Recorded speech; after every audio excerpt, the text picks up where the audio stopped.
Pakistani latest dramas की तमाम updates जानने के लिए सबसे पहले आप मेरे चैनल को सब्सक्राइब कर लीजिए और साथ वाले बेल आइकॉन पर क्लिक करें ताकि हमारी लेटेस्ट वीडियो सबसे पहले देख सकें।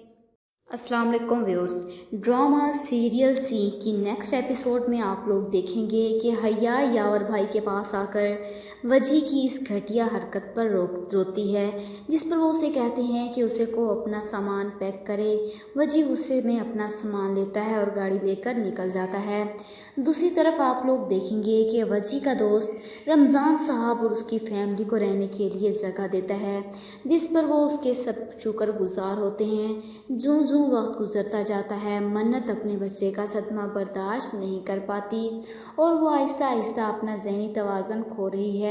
शजान और मन्नत की माँ पूरी कोशिश करते हैं कि मन्नत को इस सदमे से, इस डिप्रेशन से बाहर निकाल सकें, लेकिन आहिस्ता आहिस्ता वो सब भूलती जा रही है। वो अपनी माँ से पूछती है कि अम्मी, मेरे बच्चे की मौत का ज़िम्मेदार कौन है।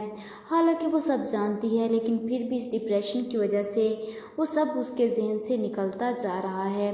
जबकि दूसरी तरफ शयान उसे भी संभाल रहा है और अदालत में केस को भी।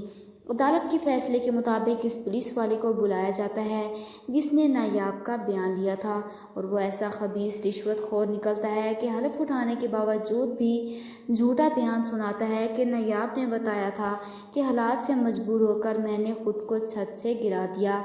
ये झूठा बयान सुनकर रमज़ान साहब तड़प जाते हैं। ये सब मेरी बच्ची ने नहीं किया, ये झूठ बोल रहे हैं। शयान भी बहुत परेशान हो जाता है, लेकिन वो मन्नत को ये सब बताकर मज़ीद परेशान नहीं करना चाहता था। इधर हया रमज़ान साहब से मिलने आती है और माजरत करती है कि दोस्त होकर मैंने भी अपनी दोस्ती का हक अदा नहीं किया, जिस पर रमज़ान साहब कहते हैं कि अब कोई फ़ायदा नहीं, क्योंकि अब तो मुझे भी यकीन होने लगा है कि मैं जंग कभी भी नहीं जीत सकता। हया उन्हें तसल्लियाँ देती है कि आप परेशान मत हों, सब ठीक हो जाएगा।